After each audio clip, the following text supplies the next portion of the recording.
He broke barriers, he built men, and he shaped programs across college football and the NFL. From Bryant sideline to the history of the SEC, this is the story of Sylvester Croom, the coach, today, part 2 on the Crimson Chronicles podcast.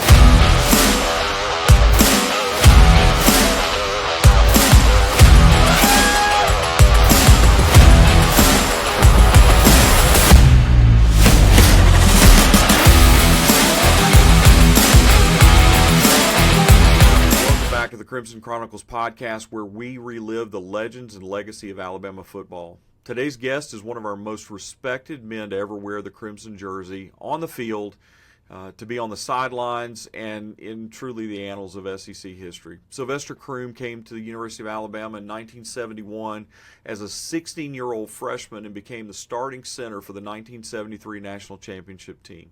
He later returned as an assistant coach under Coach Paul Bear Bryant and also Coach Ray Perkins, helping to lead the Tide through a major era of transition. He went on to coach in the NFL and make history as the first African-American head football coach in the Southeastern Conference. This conversation that we've had with Coach Croom is powerful, it's historical, and it's personal, and so we want to roll into it. But before we get there, we want to give a quick shout-out to our friends at Yay Alabama, the official NIL collective of the Crimson Tide. Supporting the Tide's present and future, just like we honor the past, we want to be a part of that as the Crimson Chronicles podcast. And so you can visit yayalabama.com to learn more, to get involved, and to begin your monthly support. And so as we roll into this interview, thanks for joining us. We'd like for you to subscribe, rate, review, tell folks about this podcast as we seek to keep the history of Alabama Crimson Tide athletics alive. And so without any further ado, here's our interview with Sylvester Croom. Well, Sly, you turned from player to coach pretty quick after your year with the Saints. Were an assistant coach in 77, 78, 79, 80, 81, and 82, all for Coach Bryant. Unbelievable years. Won national championships in 78, 79. Should have won in 77. That was the year I was sports editor. And I'll never forget listening to the radio coming back from New Orleans the day after we beat Ohio State 35-6 and hearing that Notre Dame had jumped from 5th to 1st, in the polls. And we finished second, and that was so disappointing, and I know it was for y'all. But anyway, speed ahead to 1982. Coach Bryant had announced his retirement in mid-December of 82. Tell us about that time. Did y'all sense that Coach was about ready to hang it up? When did he tell the staff? When did he tell the players? What do you remember about those couple of weeks between the time he announced and the Liberty Bowl? And tell us that whole transition. What happened? We didn't know he was going to retire, but I think it was after the Auburn game. That's when he announced it. I don't think nobody saw it coming, but when he did, it was devastating to all of us, because at a point, I think when we went to Tennessee, I think we were undefeated, and I think we were up by 3 touchdowns in that game.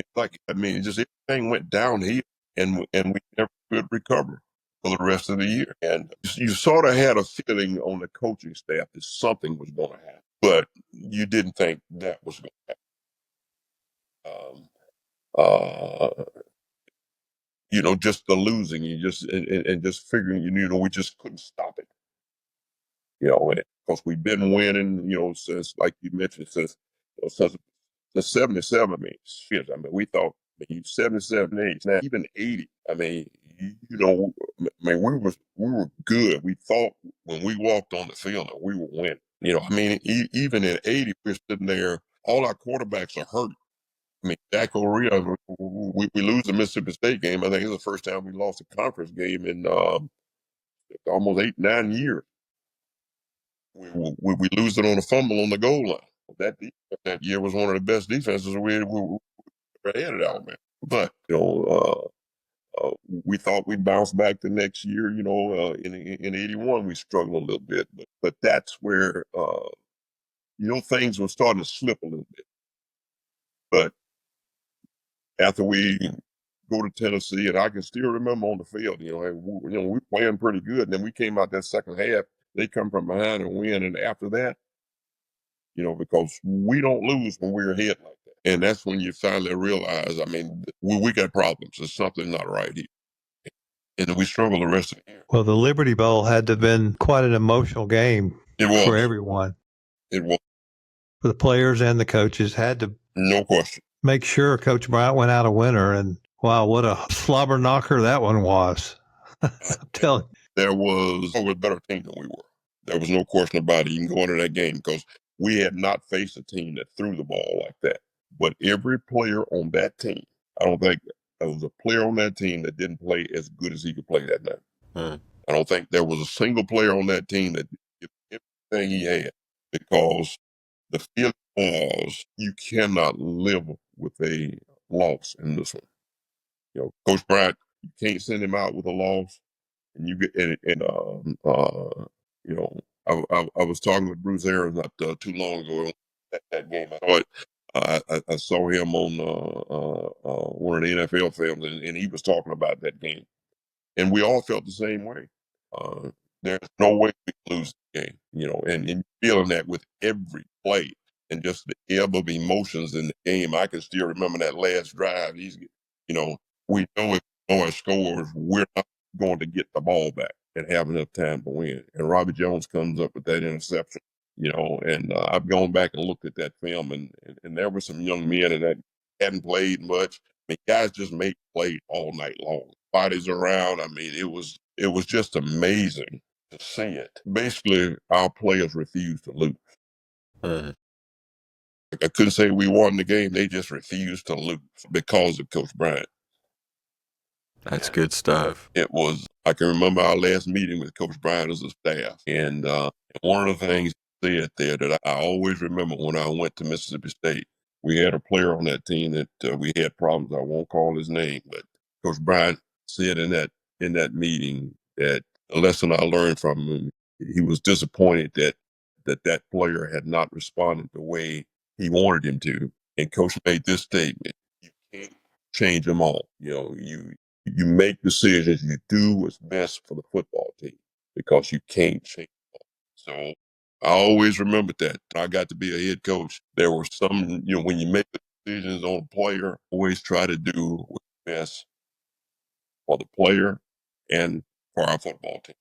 Sometimes it's best for the player and best for your team to part ways with them because some guys just don't want to change. Coach, that actually really kind of leads into my next question, is about the difference between, I mean, you spent your whole life in the locker room, but the difference between being a coach and a player in that locker room environment. What was different about that? Well, when you're a player, it's hard to, it's like a parent relationship in a lot of ways. At least that's the way my father was a high school coach. And I saw early on how much everything he did, it was, you want to win games. The process of winning games was huge to develop the individual. And Coach Brown was the same way. Hey, you want to win football games, but it's about creating winning and teaching you and preparing you how to win in life. Coaching is teaching. Coaching is caring. And you're not going to get a guy to play for you if he don't think you love him. And you got to be able to push and be the man, make him get him to do the things that he knows he needs to do in order to win, that he don't want to do, that he's not comfortable doing. That's what the coach has got to do. You got to get the guy to understand and believe in you enough that he'll do things that he don't think he can do, or things that he don't want to do, just because you ask him to do it. And you got to get, that's the relationship with player and coach. Relationship that guys who go through it and sustain it is a bond that's never broken. Like with Coach Bryant, he's gone, but he's here. The assistant coaches, Jimmy Sharp. Jimmy Sharp, one of the best coaches I've ever had on any level.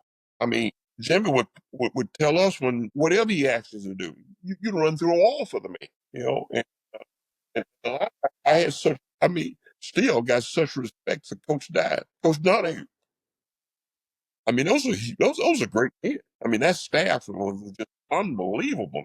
I mean, you talk about the team in '73. You just think about it. We got Jimmy Sharp, we got Pat Dye, we got Ken Donahue. I mean, it's unbelievable. The guys, the assistant coaches we have. I mean, great men. I remember. I mean, we were all sad after we lost to Notre Dame, and then Coach Dye and Coach Sharp are leaving to take head coaching job. I mean, that was just devastating. That was part of the bond too. Is those coaches? It was something special to be in that locker room, players and coaches, and the bonds, and they last for a lifetime. I'll show you an example. I talked to Wilbur Jackson about once a month, and we were talking one day. We hadn't seen each other in 40 years, and we still talk a couple of times a month, like it was yesterday. And we hadn't seen each other in over 40. And that's the bond that 73 team. We were talking the other day, and I told him, we still talk about that 80-yard run against Tennessee. If I take that that one play to me was Alabama football play. When he took off on that 80-yard run and cut across the field, that was unbelievable because we love to beat Tennessee. Well, I know Wilbur was a teammate, but tell us what were some of the players that you were most proud of to coach at Alabama, and why when you were a coach? That's guys gonna you trying to get guys getting mad at me now. But I had great players. I mean, I played center, and Coach Bryant's the reason I'm in coaching because I had not planned to coach, and he gave me a job coaching the outside linebackers. I'm sitting there thinking, you got to be kidding me! I hadn't even played defense since I was a freshman. I was on the staff as a part-time coach at the time, and I was working over in the alumni office. That's back when you had these part-time coaches. That was my first full-time job. I was working in the alumni office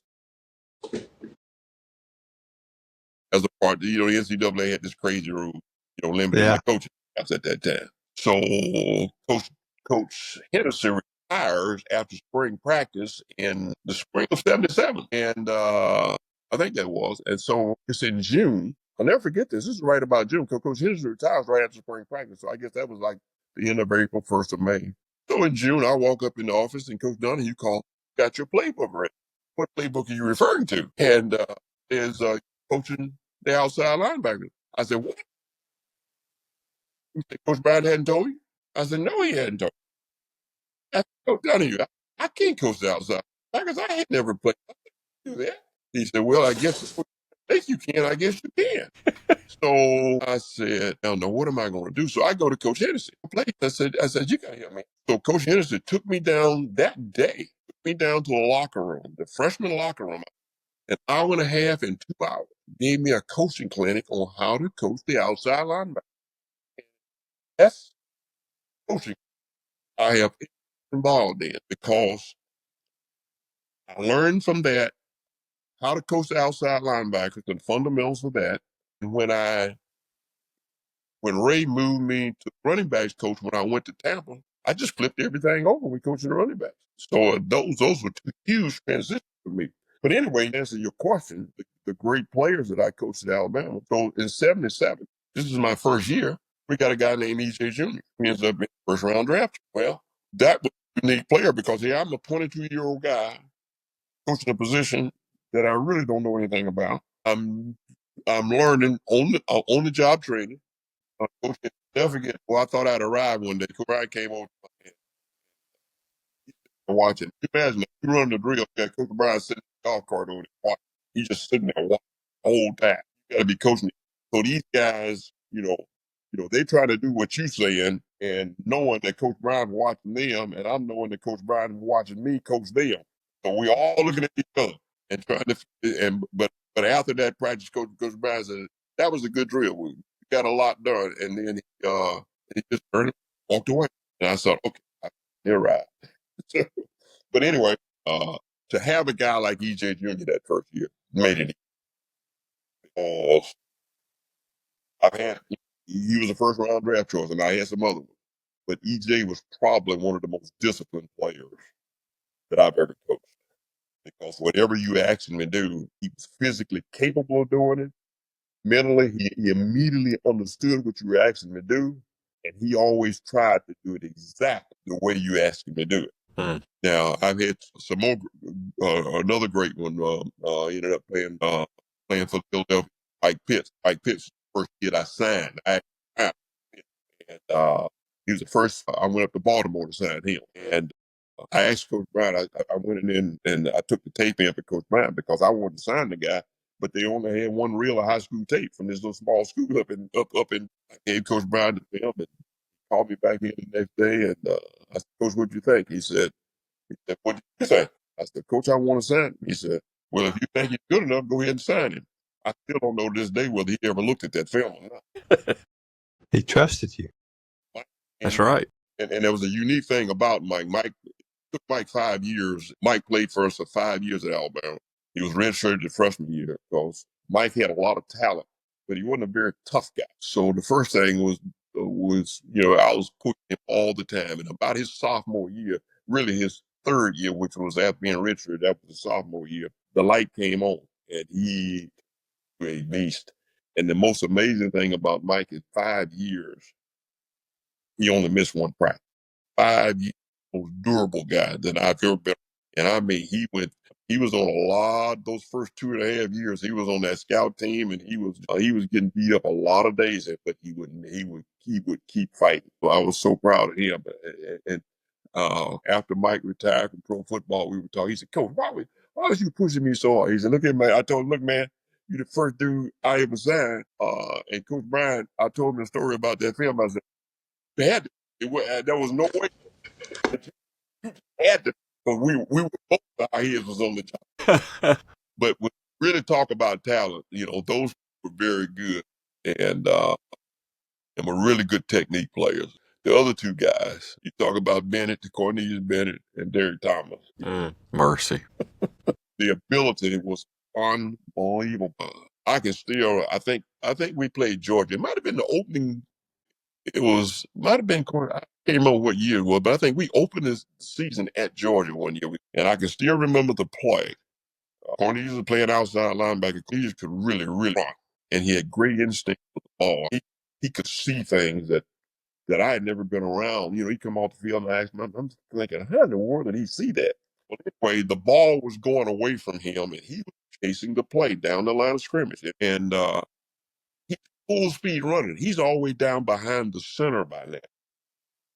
The running back flips the ball to the Georgia receiver and they run a reverse.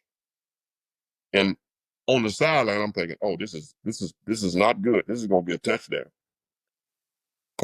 Behind the center now, running full speed.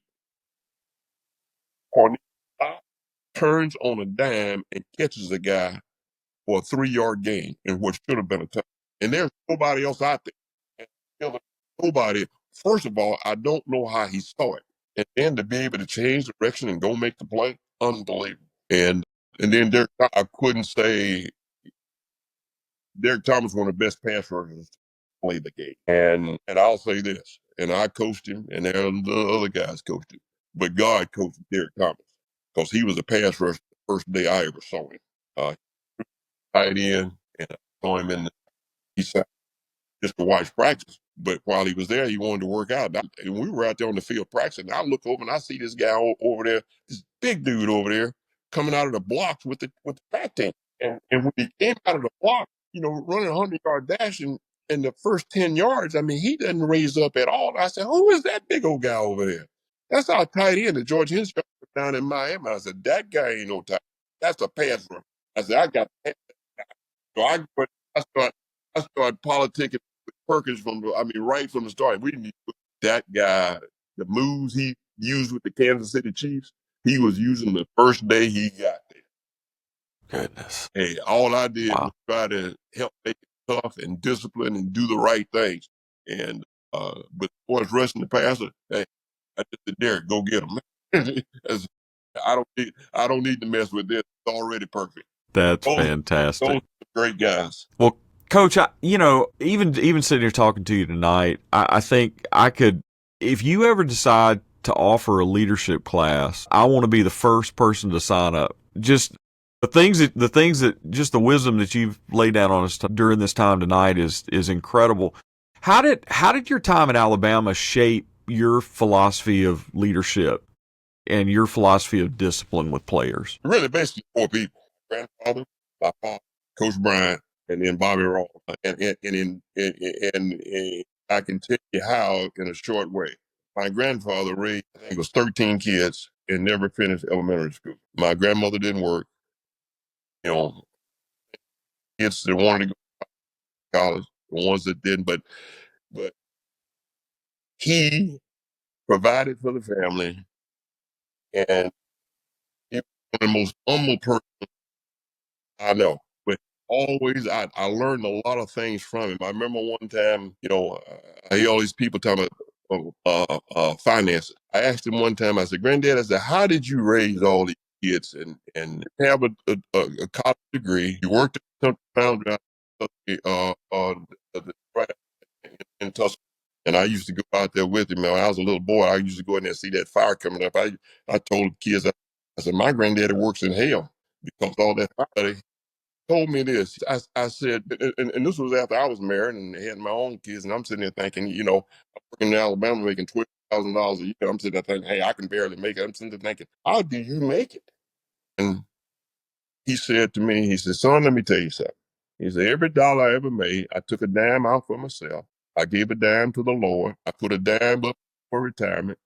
And I gave the rest of the money to your mama, to your grandmama to take care of the family." So that was his financial plan. He always, that's pretty simple. So I try to same thing. 10%, 10%, 10%. And yeah, a simple deal about him. But the biggest thing to me was I used to watch how he handled people. He was the man of the house. He was the man of the family. He was the sole provider with all these, I'm talking about 13 kids, and he ended up having over 50 something grandkids. A lot of times, we would all be in a 6-room house and we were around there for family gatherings. And you got all these people in there, and granddad always sit on the table and be served last. And I asked my mother one time, I said, "Why don't we serve granddaddy first? He's the man of the house." He said, "When we were growing up, we didn't have a lot of food. So granddaddy would always wait until everybody served so it made sure we run out of food. Hmm. So if there was anybody who had to do without it." Hmm. So I learned a lesson from that. Leadership is about taking care of everybody else first. Hmm. And so many leaders claim to be, they look out for themselves first. But when you're the leader, you're responsible for everybody else's first. And then my dad, he taught me about what it is to be a man, taking pride in your work and doing the little things right, discipline to get up and work. My dad was a coach. He was a history, the minister. I look back on it now and sitting there thinking, I don't know how he did it all. Coach on a game on Friday night, doing hunting season. We get up on Saturday morning, go hunting, and then preach on Sunday, go visit the members. And the great thing about that is at different churches, different parts of towns, at different times, to be around people from from the poor, the poorest of the poor, some wealthy people, educated people, and the thing that I saw and learned was respect all people, regardless of race, creed, color, regardless of financial status. God made us all. Believe it. Show that. My dad would give you the mama would. I remember my mom talked to him all the time, and he put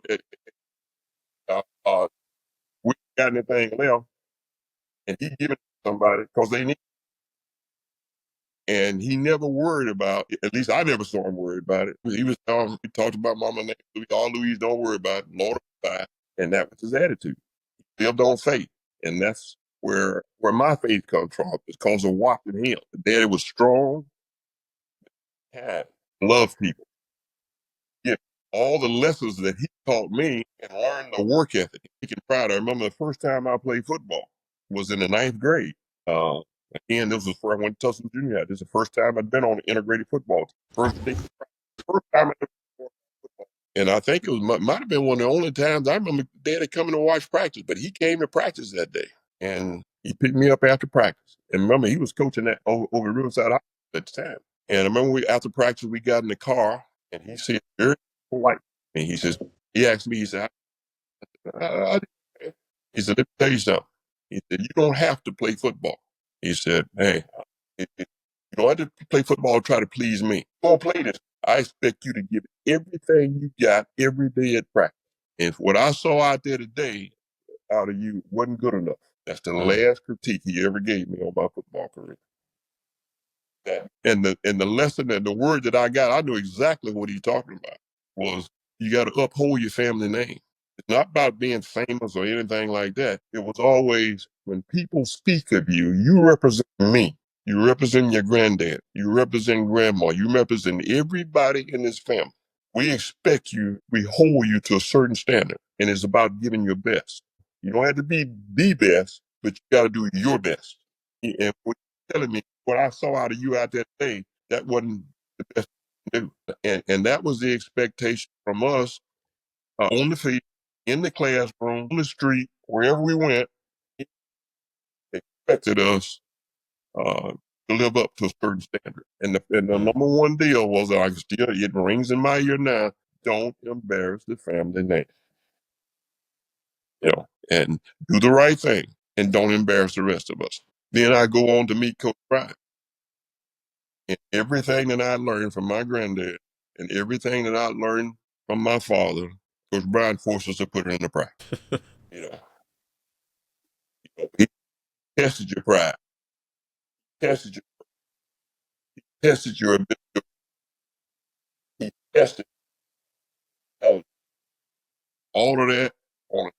But from those three guys, and then I went on from the other guy, I mentioned Bobby Ross. I worked for Bobby Ross at San Diego Chargers, and he's the most detailed coach that I've ever been around. I learned from him the attention to detail. When I was his offensive coordinator, we used to, when you prepare an NFL playbook, he was a stickler for every word in the playbook. He would take the playbook home. We would have the playbook finished before we went on vacation. Like, we usually go on vacation the first of the week after the weekend after Father's Day in June, and then come back a month later. But Coach Ross would take that playbook to on vacation with him, and he would check everything in it. And we'd come back 2 weeks early before practice, and we'd go through every line in the playbook again. He would go over commas, misspelled words, and everything. And he would ask about techniques. He would ask the position coach if you had in there a certain way you were going to teach a technique. He wanted you to explain that to him. It got to the point to where, as the offensive coordinator, I would leave errors in there just to see if he would catch it. And we had bets on the coaching staff to see if he would catch it. He never missed a one. He's my kind of guy. Amazing. Yeah. I had never seen anything like it. And that's how I learned, particularly at the professional level, to be in everything we did, and all these things that evolved into my philosophy and the way we did things at Mississippi State. From my grandfather, I learned what leadership. From my father, I learned to work and how to treat other people. And from Coach Bryant, I learned to be demanding, create a certain standard that you got up to. And from Coach Ross, I learned to be detailed. Man, Wow. that's good stuff. Well, Sly, how did your time at Alabama prepare you for becoming the first African-American head coach in SEC history? Well, again, those lessons that I learned about winning, about what it takes to win, and the standards. When I was at all the contacts as far as getting the job and getting the opportunity, it was a culmination of things, and a lot of the ties go back to Alabama, and not just to the football part, because by this time Coach Bryant's gone, and but basketball coach C.M. Newton had a lot, and I'm sure people would be surprised at that. But when I started coaching, my office, Paul Crane and I office that right across from CM's office. So again, I think Wendell had come back and been a graduate student, when the husband come back to graduate. So I was and him, we already knew him, but really got to know him real well. and would be around when the basketball players would come in, and I would help those guys recruit whenever anything they asked me to do, I would do it. And we had a good relationship, but I had so much respect uh, for Coach Newton. One of the Hudsons loved Coach Newton. And even to this day, one of those close friends, and just the bond between him and Coach Newton. And I had so much respect for Coach Newton because, I mean, really, you think about it, Coach Newton was actually the first guy to integrate the University of Alabama when he signed with the Hudson. It was at the approval of Coach Bryant, but I mean, that took courage for him to do that, and then to start 5 black players. Sure. That had to have some guts on his part. So I always respected Coach Newton for that. Courage enough to do the right thing. And so we had a bond over the years. And when the interview for Mississippi State came up, I didn't realize it at the time. As the interview process went on, Larry Templeton, the athletic director at Mississippi State, developed a relationship with Coach Newton when he was an athletic director. And Coach Newton is the guy that recommended me for that job. So wow, hang on, guys. But that's what that's how I got into it. It started with CM. Everything that we was to keep it at that University of Alabama status. Last year, you made a return to the capstone and spent some time with last year's football team. And there's been a video that has circulated around about a little bit of your comments there and talking about the fraternity at the University of Alabama that you're part of. And I just would love for you to just kind of elaborate a little bit on what that means to be a part of the Crimson Tide and how that impacted everything that you've done since. Well, it goes back to a standard. I mentioned to you earlier about my family had a standard that we had to live up to. You couldn't embarrass the family. That was expected to conduct in the home, in the church. That was expectation. And I'm not talking just me, I'm talking through my whole family on both sides of the family. There was that expectation. Well, when you go to the University of Alabama, same way. There's a certain level that you're supposed to perform at, on the field, off the field, wherever you go. There's a certain standard that comes with wearing that jersey. Guys who before you set that standard. And when you go to the University of Alabama, you know what that standard is, and it never changes. Coaches, players, everybody is there. You have to live up to that standard. You have no choice, and that's why I told the players I respect the guys that come to Alabama. Whether they are 4 stars, 5 stars, 2 stars, walk-ons, because you're walking into something special. The demands are great, but you get great rewards from it. But there is a standard. The national championship is the standard. Your conduct off the field. You don't embarrass the family. Yeah. Don't play dumb football. At Alabama, you don't have penalties after the play is over. You don't fight after the play is over. You don't play dumb football. Guys have to understand that. Pre-snap penalties, post-whistle penalties, not being aware of the clock. You don't do that Alabama. And you get the best you got every play, every game. If you lose, you lose. But again, there's a standard of performance, a standard of excellence that you demand. And again, I said if you lose, hey, we don't lose at Alabama. We just run out of time. That's right. Yeah. And that's the attitude you have to take. And that's the way we want players to think at Alabama. But the main thing is taking pride in wearing that uniform and representing the past players, future players, past alumni, future alumni, and everybody that's in that family now. And that Alabama does things in a class way. We win, but we win with class. And that's just what I tried to get across to them, because that's the way it is. And I think the majority of players understand that when they come to Alabama. Every now and then you get 1 or 2 that don't, and they need to be educated. Mm-hmm. Well, I think as we close our time out, Sylvester Croom, you are a standard bearer, and you have You've carried the standard well for many, many years, and there are so many people that are a part of the Crimson Tide family that hold you in such high esteem. And so I just want to say on behalf of a lot of us that are fans that have supported this program, that love the University of Alabama, we love you. And we love the way that you've represented this university, the way that you've represented the Lord as you've conducted your business. Just thank you so much. Thank you for sitting down with us, for spending time with us in this interview, but just thank you for being you. Yeah. A lot of great people have touched my life, and I've been given great opportunities, and I'm always appreciative of my ancestors and all the people who have contributed to making me who I am and to giving me the opportunities that I've been given. I can't emphasize enough of how blessed that I have been with opportunities. But a lot of people don't get opportunities. And I've been blessed with a great opportunity.